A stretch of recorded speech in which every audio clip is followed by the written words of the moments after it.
Hello everyone. आज से हम लोग अपना ट्रिग्नोमेट्री का टॉपिक शुरू कर रहे हैं, ठीक है भाई।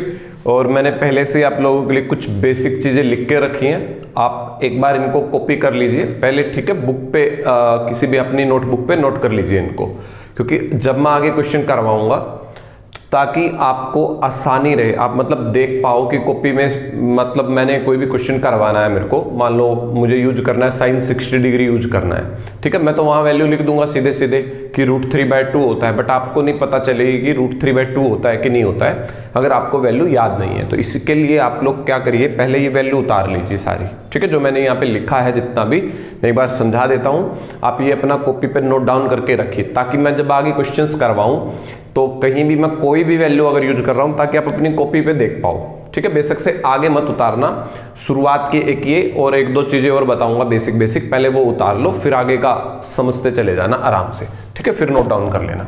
देखिए सबसे पहले मैंने वैल्यू लिखी है 0 डिग्री की 30, 45, 60, 90। हालांकि स्कूल में बनाने का तरीका भी सिखाया जाता था कि भाई गिनती लिख लो, 4 से भाग कर दो, वर्गमूल कर दो, वो सब चीज़ें भाई स्कूल तक ही लिमिटेड थी हमारी।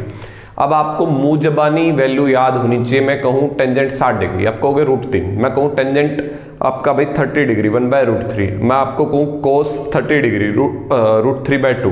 तो इस तरीके से वैल्यू आपको याद होनी चाहिए। वैल्यू तब याद होगी तब आप क्वेश्चन प्रैक्टिस कर लोगे, या फिर आप रेगुलर बेस पे, ठीक है, इस टेबल को लिख लो डेली। जब तक पेपर है तुम्हारा 10-12 दिन पढ़े, डेली पढ़ो इस टेबल को, एक बार पढ़ लो, बस रीडिंग ले लो, जस्ट इतने में याद हो जाएगी आपको, ठीक है। तो भाई मैंने वैल्यू लिखी है साइन थीटा 0 पे 0 वैल्यू होती है 1/2, 1/√2, √3/2, 1। इस तरीके से कोस, देखो कोस वैसे साइन का उल्टा होता है देखा जाए तो, मतलब वैल्यू में, वैसे उल्टा नहीं होता, वैल्यू में एक यहां वाली वैल्यू देखो इस तरीके से आप याद रख सकते हो। टेंजेंट थीटा क्या होता है, साइन थीटा बटे कोस थीटा, मतलब साइन और कोस की भाग कर दो 0/1, 0 को किसी से भी भाग दोगे 0 आएगा। आपस में भाग करोगे, 1 को 0 से भाग करोगे, किसी भी नंबर को 0 से भाग करते हैं इन्फिनिटी, या फिर कई बार नॉट डिफाइन लिख दिया जाता है, ठीक है। दोनों बातें आ जाती हैं, नॉट डिफाइन भी इन्फिनिटी भी। तो एक बार तो ये टेबल उतार लो। इसके बाद भाई यहां से समझेंगे साइन थीटा क्या होता है। साइन थीटा का उल्टा क्या होता है, सॉरी, साइन थीटा का उल्टा होता है कोसिकेंट थीटा। भाई साइन थीटा का उल्टा क्या होता है, कोसिकेंट थीटा उल्टा होता है। देखो 0 का उल्टा इन्फिनिटी होता है, ये ध्यान रखना, मैं फिर समझा दूं, इसके बाद समझा भी दूंगा 0 का इन्फिनिटी उल्टा कैसे होता है। 1/2 का उल्टा 2, 1/√2 का उल्टा वर्गमूल 2, √3/2 का उल्टा 1 का उल्टा 1। ऐसे ही अगर मैं इस कोसिकेंट को यहां गुना कर दूं, भाई साइन का उल्टा इसके साथ में है, साइन का उल्टा इसके साथ में, कट नहीं जाएंगे, कट के कितना आएगा 1। कोस थीटा बराबर होता है 1/सेकेंड थीटा, मतलब कोस का उल्टा सेकेंड होता है, जब आपस में गुना करोगे तो 1 आएगा। टेंजेंट का उल्टा कोट होता है, टेंजेंट की और कोट की गुना करोगे 1 आएगा। सिर्फ तब भाई, तब एंगल सेम होंगे, ये भी याद रखना है, एंगल सेम होने चाहिए। फिर ये वाली बेसिक आइडेंटिटी स्कूल में पढ़ी होती है भरपूर मात्रा में सबने, sine square theta plus cos square theta 1 होता है, 1 plus tangent square theta second square theta होता है, 1 plus coat square theta cosecant square theta होता है। टेंजेंट थीटा भाई sine theta cos theta, tangent का उल्टा कोट, तो फार्मूला भी उल्टा कोस बटे साइन। तो मैं वीडियो पॉज करके उतार लो, ठीक है, जल्दी जल्दी से एक बार इसको, फिर आगे बढ़ेंगे।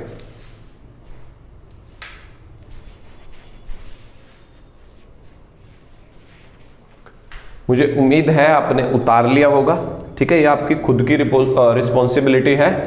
नोटबुक पे अपने सामने अभी के अभी लिख के रख लो, ताकि जब मैं आगे क्वेश्चंस करवाऊं तुम्हें दिक्कत ना हो करने में, क्योंकि मैं सीधे सीधे वहां कहूंगा कि साइन का उल्टा ये वो, मैं बताने नहीं वाला कुछ भी फिर, ठीक है। ये सीधे लिखूंगा मैं इनके जो भी है। चलिए तो भाई आपने उतार लिया होगा, मुझे पूरी उम्मीद है।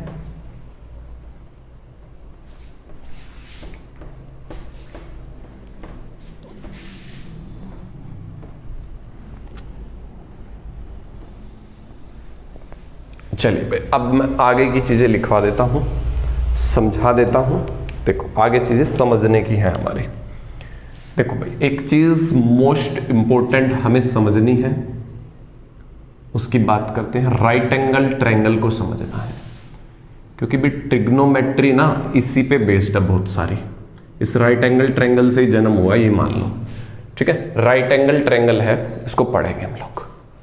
भाई एक चीज ध्यान रखो, जो 90 डिग्री का कोण होता है ना, तो 90 डिग्री के सामने जो होता है वो कर्ण होता है, हाइपोटेन्यूस होता है इंग्लिश वालों के लिए, हाइपोटेन्यूस। भाई क्लियर है? 90 डिग्री के सामने जो होता है वो कर्ण होता है, हाइपोटेन्यूस होता है। भाई ये दोनों फिक्स नहीं होते, ठीक है, ये तो मैंने बता दिया। 90 डिग्री के सामने ये है ना, ये तो कर्ण है, हाइपोटेन्यूस है, बट ये दोनों फिक्स नहीं होते भाई। इनको कुछ भी कह सकते हो, इसको लंब कह सकते हो, परपेंडिकुलर, इसको बेस आधार कह सकते हो, ठीक है, या इसको आप बेस कह सकते हो, आधार कह सकते हो, इसको परपेंडिकुलर या लंब कह सकते हो। इंटरचेंजेबल है दोनों चीजें इंटरचेंजेबल है सिचुएशन के हिसाब से। सिचुएशन क्या है मैं बताता हूं, देखो। मान लो मुझे ये वाला सिचुएशन, मतलब इस एंगल के हिसाब से काम करना है, इसका नाम है θ1। भाई इस एंगल के हिसाब से अगर मुझे काम करना है θ1 के हिसाब से, तो इस θ1 के हिसाब से ना, मैं देखो एक चीज नाम दे देता हूं पहले ट्रायंगल को, ABC। इस θ1 के हिसाब से अगर आप चलते हो, इस θ1 के हिसाब से चलते हो, ठीक है, मान लो इसके हिसाब से चलते हो, तो इसके सामने वाली भुजा मतलब BC, ये आपकी परपेंडिकुलर कहलाएगी, लंब कहलाएगी। भाई लंब कहलाएगी, परपेंडिकुलर कहलाएगी, ठीक है भाई, परपेंडिकुलर कहलाएगी। बात समझ में आ रही है? ठीक है, एक बार लिखो जरा, मैं आगे एक्सप्लेन कर रहा हूं, अभी इतना लिखो एक बार। देखो भाई आगे बात क्लियर है। थीटा के सामने जो भी होगा ना वो कर्ण कहलाएगा, जो उसके साथ में होगा। अब θ1 के जो साथ में है, θ1 के सामने, भाई मैं सामने लिख देता हूं, ठीक है, θ1 के जो साथ में है, उसके जो साथ में है, कौन है साथ में? AB। इसको आधार कहेंगे, बेस कहेंगे, इसको आधार कहेंगे, बेस कहेंगे। बात समझ में आ रही है इतनी? तो उसको आधार कहेंगे, बेस कहेंगे। अगर बात मैं करूं θ2 को लेके भाई, तो θ2 के सामने जो भी पड़ेगा ना उसी को परपेंडिकुलर कहेंगे। θ2 के हिसाब से बात हो रही है। अब परपेंडिकुलर क्या बनेगा? P से डिपेंड कर रहा हूं, परपेंडिकुलर हिंदी में मैं पूरा लिख देता हूं, लंब। बात क्लियर है? और θ2 के जो साथ में है, जो उसके साथ में है, साथ में कौन है उसके? भाई BC। तो उसको अब बेस कहेंगे, आधार कहेंगे भाई। बस मैथ में ये थोड़ा सा, मतलब इसमें आपको ये थोड़ा ध्यान रखना है। आपने स्कूल टाइम तक तो यही पढ़ा होता है कि ये आधार होता है, ये लंब होता है, ये आधार होता है, ये लंब होता है, बट ऐसा नहीं, फिक्स नहीं होता है। मान लो ये एंगल लेके काम कर रहे हो तो ये लंब बनेगा, ये एंगल लेके काम कर रहे हो तो ये लंब बनेगा। मतलब कोण के सामने, एंगल के सामने जो भी भुजा होगी वही लंब कहलाएगी, और 90 के सामने जो भी होगी वो कर्ण कहलाएगी। मोस्ट इंपॉर्टेंट है, यहां से क्वेश्चन बनता है, आगे मैं समझाऊंगा कैसे नहीं। देखो इसके अलावा भी एक चीज और, किसी भी त्रिभुज के तीनों कोणों का योग 180 होता है। अगर ये 90 है तो इन दोनों का जोड़ क्या बनेगा? θ1 और θ2 का जोड़ क्या बनेगा भाई? वो भी 90 डिग्री बनेगा। कितना बनेगा? 90। मान लो भाई ये 30 डिग्री है, 90 बनाने के लिए कितना बनेगा? ये 60। मान लो भाई ये 20 डिग्री है, 90 बनाने के लिए कितना बनेगा? ये 70। मान लो भाई ये आपका 52 डिग्री है, कितने डिग्री है? 52 डिग्री है। आपको भी 90 बनाना है, 90 बनाने के लिए कितना लेना पड़ेगा? 38 डिग्री। बात समझ में आ रहे हो? एक एंगल पेपर वाला हमेशा देगा आपको, एक तो आपको पता ही होता 90, एक दे देगा, कह देगा एक कोण 20 है, तो दूसरा अपने आप मन में आ जाना चाहिए जी 80 बनेगा। एक 17 है तो दूसरा अपने आप मन में आ जाना चाहिए भाई हमारा कितना बनने वाला है। ठीक है, तो ये चीज़ आपको बड़े अच्छे से याद रखनी है। ठीक है, 52 है तो इतना, ये है तो इतना, मतलब दोनों का जोड़ 90 बनना चाहिए भाई। ठीक है, चलिए ये भी बात क्लियर हो जाती है हम लोगों को। एक बार लिख लो पहले आप इतना।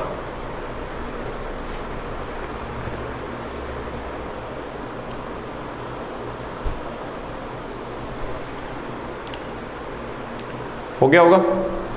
चलिए देखिएगा, अब मैं कुछ बेसिक फॉर्मूले और बता दूं आपको। जैसे साइन थीटा भाई, साइन थीटा क्या होता है, स्कूल टाइम पे पढ़े भी होते हैं वो, पंडित बद्री प्रसाद हर हर बोल, इस टाइप से।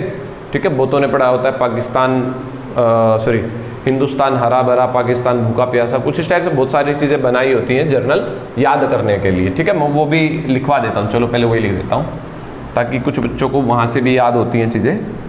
देखो स्कूल में ऐसे याद करते थे, पंडित बद्री प्रसाद, पंडित बद्री प्रसाद, हर हर बोल, कुछ ऐसे होता था। ठीक है भाई, पंडित बद्री प्रसाद हर हर बोल। इसको भी मान लेता हूँ, मैं मान रहा हूँ ये परपेंडिकुलर है, ये बेस है, ये कर्ण है H।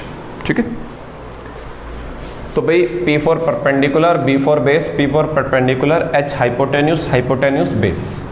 स्कूल में क्या पढ़े होते थे, ये साइन थीटा, ये कोस थीटा, ये टेंजेंट थीटा होता है। इनके उल्टे, साइन का उल्टा भी कोसिकेंट थीटा, कोस का उल्टा सिकेंट थीटा, टेंजेंट का उल्टा कोट थीटा, ऐसे होता था भाई। स्कूल टाइम पे भी करते थे ना हम लोग।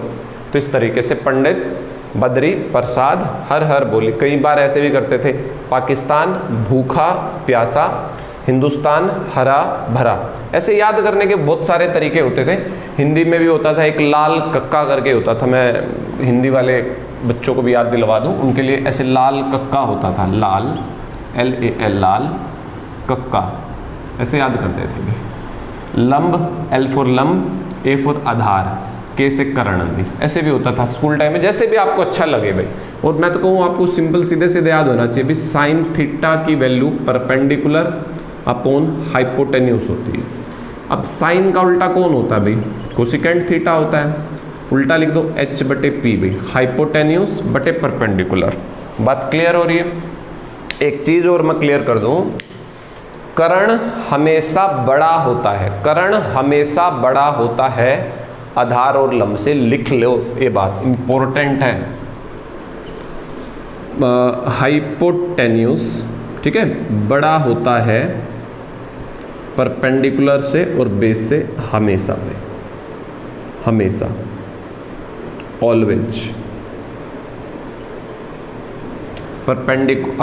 हाइपोटेन्यूस परपेंडिकुलर और बेस से बड़ा होता है हमेशा भाई। ठीक है, हमेशा क्या होता है, बड़ा होता है।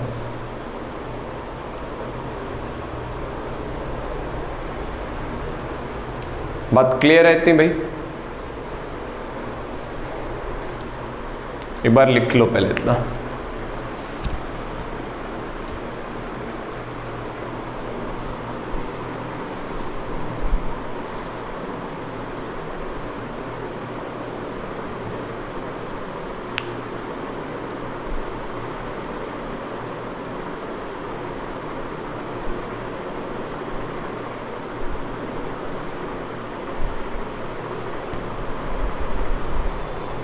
क्लियर है इतना भाई? कई बार देखो बराबर भी हो जाते हैं ये दोनों, ऐसा नहीं है, परपेंडिकुलर और हाइपोटेन्यूस, बट हाइपोटेन्यूस बड़ा होता है, मतलब इससे कभी बड़े नहीं बन सकते परपेंडिकुलर और बेस। मैं ये कह सकता हूँ कई बार इक्वल भी हो जाते हैं। लो मैं इक्वल भी कर ही देता हूँ, क्योंकि कई बार ना वैल्यू एक आती है तो एक तभी आएगी दोनों इक्वल हो जाते हैं तब। ठीक है ना, वो सिचुएशन एक अलग सिचुएशन होती है। ठीक है, वो एक अलग सिचुएशन होती है, हालांकि उसमें चलो ज़्यादा डीपली हो जाएगा। जब हमारा ये बेस ऐसे जितना छोटा होता जाएगा, मतलब जीरो होता चला जाएगा, तो ये एक सिचुएशन होती है परपेंडिकुलर हाइपोटेन्यूस बराबर हो जाते हैं। ठीक है, चलो आप बस इतना ध्यान रखो कि हाइपोटेन्यूस हमेशा बड़ा कह लो या बराबर हो सकता है, बराबर भी एक सिचुएशन होती है तब होता है। ठीक है, चलिए इतना लिख लिया। सबका लिख लेना अपने आप से भाई। कोस क्या होता है, बेस अपॉन में हाइपोटेन्यूस। लिख लोगे ना आप? तो देखो कोस थीटा होता है बेस अपॉन में हाइपोटेन्यूस। टेंजेंट कोस का उल्टा भी लिख देता हूँ साथ में, सिकेंट थीटा भाई, हाइपोटेन्यूस अपॉन में बेस। उसके बाद टेंजेंट थीटा भाई वो होता है लंब परपेंडिकुलर अपॉन में बेस, लंब बटे आधार बोलते हैं हिंदी में। तो कोट इसका उल्टा भाई बेस अपॉन में परपेंडिकुलर होता है। ठीक है, तो ये आपको आइडेंटिटीज याद रखनी है, मोस्ट इंपॉर्टेंट है, इन्हीं के ऊपर क्वेश्चंस करना सीखेंगे आगे। मुझे उम्मीद है आपने उतार लिया होगा भाई। ठीक है, चलिए अब देखो मैं कुछ और बातें बताता हूं आप लोगों को जो बेहद महत्वपूर्ण है हमारे लिए। चलो दोबारा बना लेते हैं। देखो एक चीज मैं तुम्हें समझा दूं, साइन थीटा जो होता है ना वो परपेंडिकुलर अपॉन में हाइपोटेन्यूस। मैंने बताया हाइपोटेन्यूस हमेशा बड़ा या बराबर होता है परपेंडिकुलर के। जब भी आप लोग बड़ी वैल्यू से भाग दोगे ना छोटी वैल्यू को, वो पॉइंटों में उत्तर देगी, ये ध्यान रखना। देखो एक चीज़ पे ध्यान दो, मान लो बराबर हो गए भाई ये दोनों बराबर हो गए, हाइपोटेन्यूस और परपेंडिकुलर, तो कट जाएंगे, कटेंगे तो क्या वैल्यू बनेगी 1। तो इसीलिए जो साइन की वैल्यू होती है ना वो या तो प्लस का 1, ऐसे इसकी वैल्यू माइनस में भी होती है या माइनस का 1। हमेशा साइन की वैल्यू यहीं पे लाई करती है भाई, -1 और 1 के बीच में या फिर इसके बराबर में। ठीक है, साइन थीटा जो होता है ना इसकी वैल्यू या तो बराबर होती है -1 के या उससे बड़ी होती है, या फिर भाई +1 से छोटी या बराबर होती है। हालांकि इतनी डीप जाने की जरूरत नहीं, हल्की सी नॉलेज, ठीक है, हल्की सी नॉलेज याद रखिएगा। मैं बताऊंगा भी क्वेश्चन, रुकिए जरा एक बार। तो भाई साइन थीटा जो है उसकी वैल्यू परपेंडिकुलर अपॉन में हाइपोटेन्यूस परपेंडिकुलर के बराबर हो सकता है तो 1 वैल्यू, या फिर हाइपोटेन्यूस बड़ा होता है। जब बड़े से भाग देते हैं ना तो पॉइंटों में उत्तर आया करता है। कुछ भी मान लो मैंने अपने पास से लिख दिया, पॉइंटों में उत्तर आया करता है। तो जो पॉइंट वाली वैल्यू बनेगी ये 1 से छोटी ही होती है। तो इसलिए मैंने बताया साइन थीटा की जो वैल्यू है ना -1 और 1 के बीच में होती है हमेशा भाई। बस इतना सा ध्यान रखिएगा, बस ये हल्की सी बात जो है ना बहुत काम की है ये बात। ठीक है, उतार दो एक बार ये भी। अब देखो कई बार ना आसान क्वेश्चन पूछ लेता है पेपर में। कैसे? पहले एक मैं क्वेश्चन डिस्कस करता हूँ फिर आगे बढ़ते हैं। भाई आपसे कहेगा साइन थीटा की क्या वैल्यू हो सकती है। मैं लिख दूँ 2, मैं लिख दूँ 3, मैं लिख दूँ 4, मैं लिख दूँ भाई 0.5। बताओ इनमें से साइन थीटा की वैल्यू क्या हो सकती है। तो मैंने क्या बताया, साइन थीटा की वैल्यू हमेशा 1 से छोटी, -1 से बड़ी या उनके बराबर हो सकती है। मतलब भाई कभी भी वैल्यू 1 से बड़ी नहीं हो सकती, 2 तो हो ही नहीं सकती, ना 3 हो सकती, ना 4 हो सकती। ठीक है, ये बेसिक सी बात है, आपको याद रखनी है बड़े अच्छे से भाई। ठीक है, चलिए फिर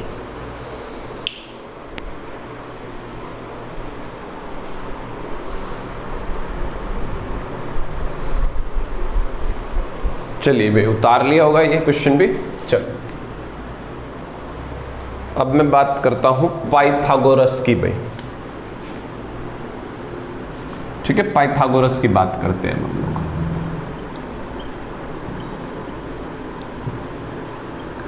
देखो भाई पाइथागोरस वही समकोण त्रिभुज में बनेगा हमारा, समझते हैं उसको भाई। इसको मैं कर्ण मान के चल पड़ता हूं।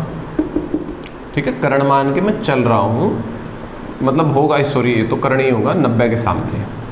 इसको परपेंडिकुलर मान के चल रहा हूं क्योंकि ये बेस भी हो सकता है परपेंडिकुलर भी हो सकता है, ये बेस मान के चल रहा हूं। ठीक है, तो भाई पाइथागोरस क्या कहता है, परपेंडिकुलर का स्क्वायर जमा बेस का स्क्वायर हाइपोटेन्यूस के स्क्वायर के बराबर होता है।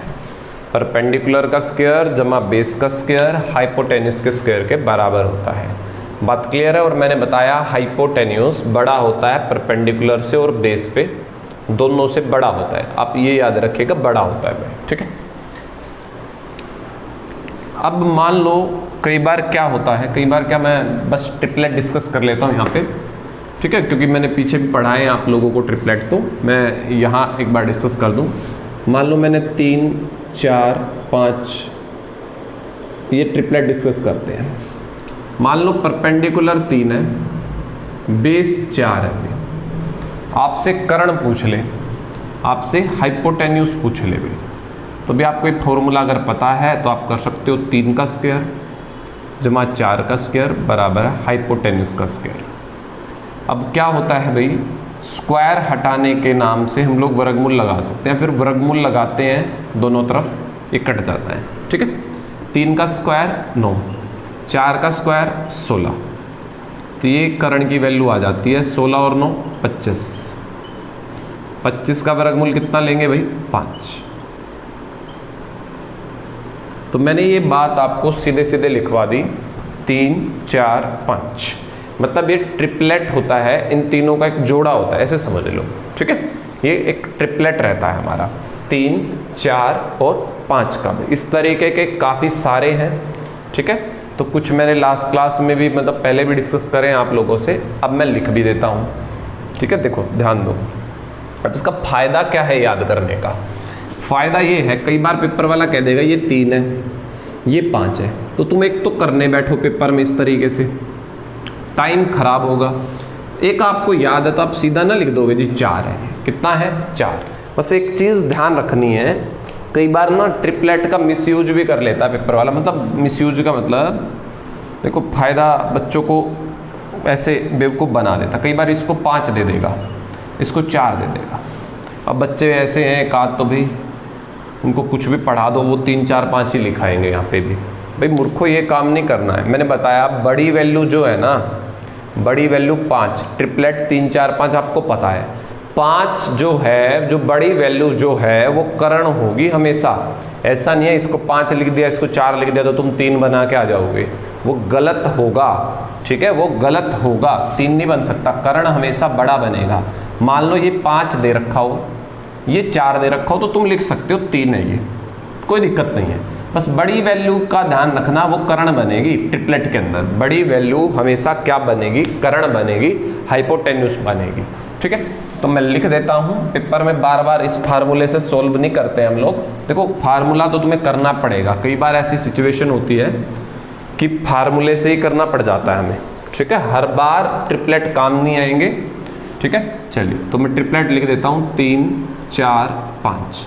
आप इनको गुना बुना करके भी बना सकते हो। 3 दूनी 6, 4 दूनी 8, 5 दूनी 10, 3 तिया 9, 3 चौके 12, 3 पंजे 15, तो गुना करके भी ट्रिपलेट बनाए जा सकते हैं।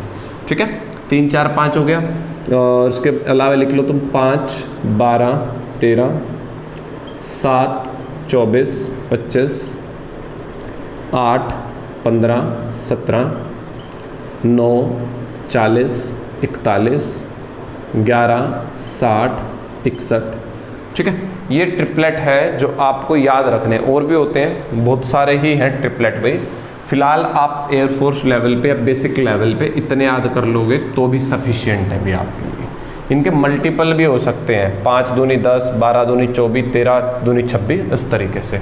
एक बार इनको लिख लो, फिर चीज़ें तुम्हें मैं समझाना शुरू करूँगा आगे की।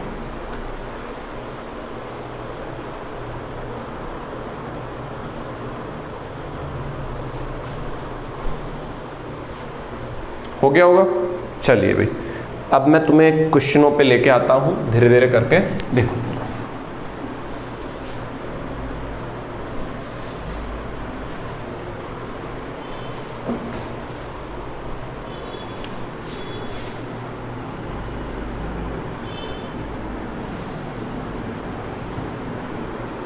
ये तो फिक्स है पेपर वाले का, 90 आएगा ही आएगा। मान लो ये 7 है, पेपर वाला कह दे ये 25 है, और ये एंगल की बाद में बात करते हैं। ठीक है, ये ऐसे मत सोचो, रुको एक बार, रुको रुको रुको रुको, क्वेश्चन के हिसाब से ही बात करते हैं ना। चलिए देखो, अब मैं क्वेश्चन समझाता हूँ आपको। देखो ध्यान दो भाई, मान लो पेपर वाले ने कह दिया कि साइन थीटा बराबर है, साइन थीटा बराबर है 7/25। 7/25। ठीक है, पेपर वाला कह दे आपसे कोस थीटा बताओ जरा, कोट थीटा बताइए भाई जरा, क्या बनेंगे ये दोनों, क्या बनेंगे? पेपर वाला ये वैल्यू दे देगा, इनके बारे में पूछ लेगा या सारे, ठीक है, एक के बारे में पूछता है यूजुअली पेपर वाला। ठीक है, तो मैं आपको 2 बता रहा हूँ एक बार में, देखो कैसे करना है। अभी थोड़ी देर पहले मैंने लिखवाया साइन थीटा क्या होता है, परपेंडिकुलर अपोन में हाइपोटेन्यूस। परपेंडिकुलर वो बनेगा, परपेंडिकुलर वो बनेगा कौन भाई, जिसको एंगल मानोगे उसके सामने वाला परपेंडिकुलर बनेगा। अब एंगल क्या है, कोण क्या है, थीटा। थीटा किसको मानूं, इसको मानूं या इसको मानूं, मर्जी आपकी है। अगर थीटा इसको मानते हो, अगर तुम थीटा इसको मानते हो, देखो स्कूल में होते तुम यही मानते इसको परपेंडिकुलर, इसको बेस, मैं ये मान रहा हूँ जानबूझ के ताकि प्रैक्टिस हो जाए। मैंने थीटा इसको मान लिया तो परपेंडिकुलर कौन बनेगा, ये परपेंडिकुलर कितना है 7, हाइपोटेन्यूस कितना है 25। तो प्यारे बच्चों ये आपका थीटा इसके हिसाब से कितना है 7, ये 25 पे कितना बनेगा 24। इसको क्या बोलोगे, बेस। इसको क्या बोलोगे, बेस। क्या बोलेंगे इसको भाई, बेस। अब आते हैं कोस थीटा पे। कोस थीटा का फॉर्मूला क्या होता है, फॉर्मूला होता है बेस अपोन में हाइपोटेन्यूस, बेस अपोन में हाइपोटेन्यूस। थीटा, इस थीटा के हिसाब से बेस कौन है, ये वाला, और हाइपोटेन्यूस तो फिक्स होता है भाई 25। कोट थीटा क्या होता है, कोट थीटा क्या होता है भाई, बेस अपोन में परपेंडिकुलर, बेस अपोन में परपेंडिकुलर होता है। थीटा, थीटा के हिसाब से बेस 24, परपेंडिकुलर 7, परपेंडिकुलर भाई 7। बस हो गए क्वेश्चन। ठीक है, पेपर में यहाँ से बहुत ज़्यादा चांस होते हैं क्वेश्चन पूछे जाने के। एसएससी सीजीएल जैसे पेपरों में तो बहुत सारे ही क्वेश्चन पूछे जा चुके हैं लास्ट ईयर में इस बेसिक पार्ट से भी। ठीक है, इसको मैं डिस्कस करता हूँ और क्वेश्चनों के माध्यम से भी। लिख लिया होगा ये तो आपने। चलिए अब मैं क्वेश्चन सेम रखता हूँ, मैं यहाँ पे लिख देता हूँ कोस 90 माइनस थीटा बताओगे, कोट 90 माइनस थीटा बताओगे। अब भाई तुम सोचोगे 90 माइनस थीटा क्या बला है। अब देखो बात को समझ लो भाई, एक कोण 90, मैंने बताया था बाकी के दोनों कोणों का जोड़ कितना होता है 90। भाई इन दोनों का जोड़ 90 है तो मेरे को ये निकालना है, ये दोनों 90 है। मान लो ये 30 है तो ये 60 बनेगा, 90 में से 30 गए 60। ये 40 है तो वो 50 बनेगा। ठीक है, ये 10 है तो वो 80 बनेगा। तो आप घटाओगे तो ये बनेगा 90 माइनस थीटा। भाई ये थीटा है, ये क्या है, थीटा है। तो दोनों का जोड़ 90 है तो ये कितना बनेगा 90 माइनस थीटा। अब बात और आंसर दोनों बदल जाएंगे। क्यों, देखो ध्यान से। कोस थीटा पूछा है, कोस 90 माइनस थीटा पूछा है, कोस 90 माइनस थीटा पूछा गया है। होता क्या है, बेस अपोन में हाइपोटेन्यूस। फॉर्मूला तो वही रहेगा, फॉर्मूले में कभी चेंज नहीं आता है, कभी फॉर्मूला ही बदल डाल दो तुम। अब ध्यान देना, 90 माइनस थीटा, 90 माइनस थीटा के हिसाब से तो लंब बनेगा ये बनेगा परपेंडिकुलर और ये बनेगा बेस। अब बेस बनेगा 7 भाई, हाइपोटेन्यूस तो 25 फिक्स है भाई। 90 माइनस थीटा, 90 माइनस थीटा के साथ वाला 7 बेस कहलाएगा, साथ वाले को बेस बोलते हैं। सामने वाला परपेंडिकुलर कहलाएगा 24। तो देख लो कैसे एक ही क्वेश्चन में आंसर बदल जाते हैं एंगल के बदलते ही। ठीक है, अभी मैं धीरे धीरे करके और क्वेश्चंस बताता हूं, पहले इसको उतारो।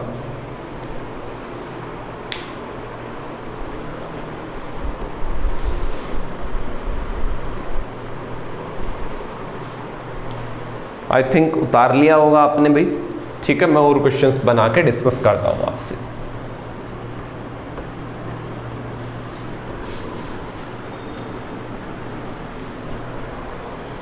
इस पर मैं थोड़ा टाइम लगाने वाला हूं क्योंकि यहां से क्वेश्चन आने के चांसेस रहते हैं भाई। ठीक है, मान लो भाई आपको दे दे, चलो अब की बार कुछ और ले लेते हैं, मान लो आपको दे दे टेंजेंट 17 डिग्री दे दे भाई, बराबर है 3/4 है भाई। आपसे पूछ ले sine 73 degree, cos 17 degree, cot 17 degree, second 73 degree भाई। मान लो ये सारे क्वेश्चन आपसे पूछ लेता है पेपर वाला भाई, ठीक है। तो सबसे पहला काम आपका क्या है, एक ट्रायंगल ड्रॉ कर लेंगे। सबसे पहला काम क्या करना है, एक ट्रायंगल बनानी है भाई। टेंजेंट क्या होता है, बार बार फॉर्मूला लिखोगे याद हो जाएगा, लंब बटे आधार बेस, परपेंडिकुलर अपन में बेस। तो ये परपेंडिकुलर है, ये बेस है, 17 डिग्री दे रखा है, देखो ये तो 90 है, इसको मान लेता हूं मैं 17 के हिसाब से ये परपेंडिकुलर और ये बेस, तो भरो वैल्यू 3 और 4, ये 3 ये 4, तो ट्रिपलेट क्या कहता है 5। अब एक चीज़ देखो, उसने 73 बोला है, तो अगर ये 17 है ना, चेक करने की जरूरत नहीं है, 73 ही बनेगी, नहीं तो दुनिया में कोई क्वेश्चन ही नहीं कर सकता, ठीक है। दुनिया में कोई क्वेश्चन ही नहीं करवाने वाला। ये 17 है तो ये ऐसा नहीं कि 72 लिख देगा तो क्वेश्चन बनेगा ही नहीं।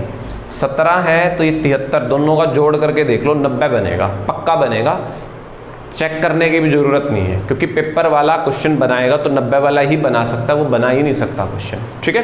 तो ये पेपर में बेफिक्र होके रहिए। क्यों कह रहा हूँ ऐसा, कई बार ना एसएससी सीजीएल में क्या करा एक बार भाई, इसको ना ऐसे लिख दिया 72 पॉइंट ऐसे 72 डिग्री, कुछ भी मैं एग्जैक्ट नहीं मुझे याद, कुछ ऐसे लिख दिया भाई, मिनट सेकंड ऐसे लिख दिया, और 17 की जगह लिख दिया 16, और नहीं 17 ही ले लेते 17, और ऐसे ही कुछ भी बना दिया। अभी मुझे देखो एग्जैक्टली याद नहीं है, कुछ ऐसे लिख दिया। अब बच्चा परेशान, ये क्या है ये क्या है, आपको टेंशन नहीं लेनी बिल्कुल भी भाई, इसको 72 लिख देना, इसको 17 लिख लेना भाई। ये समझ लो इन दोनों का जोड़ना 90 ही आएगा, चाहे कुछ कर ले पेपर वाला, 90 है इन दोनों का जोड़। घबराना नहीं, एंगल देख के, एंगल देख के कभी भी घबराना नहीं है पेपर में, बस ये सोच लेना 90 जोड़ है इनका, बस, नहीं तो क्वेश्चन ही नहीं बना सकता पेपर वाला भी, खुद नहीं बना सकता वो, ठीक है। 73 में अब बात करते हैं कैसे करना है। देखो साइन क्या होता है, साइन का फार्मूला परपेंडिकुलर अपॉन हाइपोटेन्यूज। अब एंगल कौन सा लेना है, 73 लेना है। 73 के हिसाब से लंब बनेगा 4 भाई, परपेंडिकुलर बनेगा 4, हाइपोटेन्यूज तो फिक्स होता है 5। कोस 17 के हिसाब से चलेंगे, पहले फार्मूला लिखो, बेस हाइपोटेन्यूज, सबके लिख देता हूँ फार्मूले में, बेस परपेंडिकुलर, सेकेंड का तुम्हारा रहता है भाई हाइपोटेन्यूज अपॉन में बेस, ये रहते हैं। चलिए 17 के हिसाब से, 17 के हिसाब से ये लंब, ये आधार, बेस कितना है 4, हाइपोटेन्यूज फिक्स होता है 5।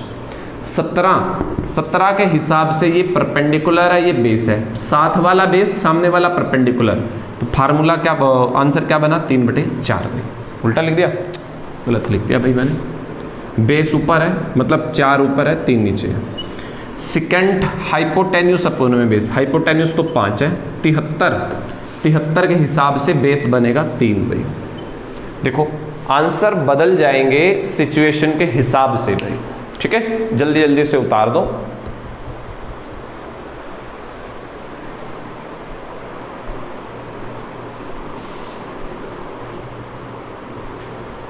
तो हो गया होगा इतना भाई। चलिए तो कल तक आप सिर्फ इतना ही पढ़ के आइए, ठीक है, एकदम मैं ज़्यादा करवाऊंगा आपको दिक्कत हो जाएगी करने में। रुको,